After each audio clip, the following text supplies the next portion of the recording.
सूरज ढलते ही भैरवगढ़ का किला अजीब सी नीरवता में डूब जाता था। सदियों पुराना ये किला वीरान पड़ा था, लेकिन आसपास के गांवों में इसकी भयानक कहानियां सुनाई जाती थी। कहते हैं वहाँ एक सापित्रा भूतनी रहती थी, जो रात में घूमती थी और जिसने भी उसे देखा वह या तो पागल हो गया या फिर कभी वापस नहीं लौटा। पुरानी मान्यता, गांव के बुजुर्ग कहते थे कि वर्षों पहले इस किले में राजकुमारी पद्मावती रहा करती थी।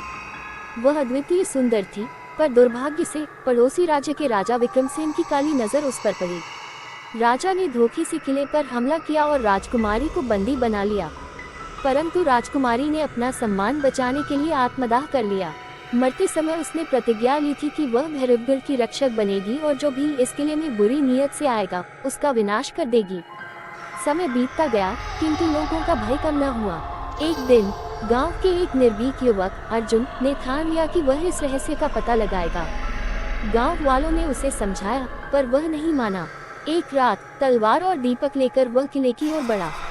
जैसे ही अर्जुन ने किले के दरवाजे पर कदम रखा, उसे लगा जैसे हवाएं गूंज उठी हों। अंदर जाते ही एक सर्प झोंका उसके शरीर से टकराया। वह धीरे धीरे चलता हुआ किले के भीतर पहुंचा।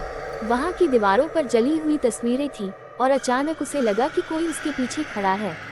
अर्जुन ने पीछे मुड़कर देखा, एक छायामय आकृति सफेद वस्त्रों में लिपटी हुई हवा में तैरती हुई उसकी ओर बढ़ रही थी। ये सापित्रा थी। उसकी आंखें अंगारे जैसी जल रही थी।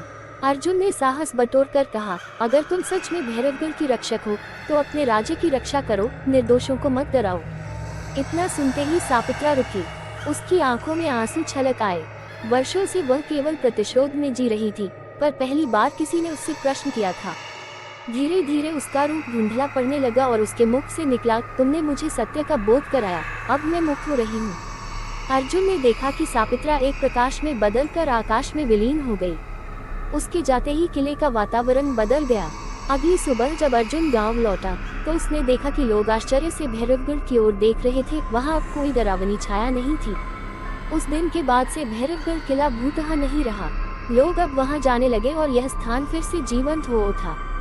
अर्जुन के साहस ने न केवल एक भूतिया रहस्य सुलझाया, बल्कि राजकुमारी की आत्मा को भी शांति प्रदान की। कहानी अच्छी लगी हो तो कृपया इस चैनल को सब्सक्राइब और लाइक करें।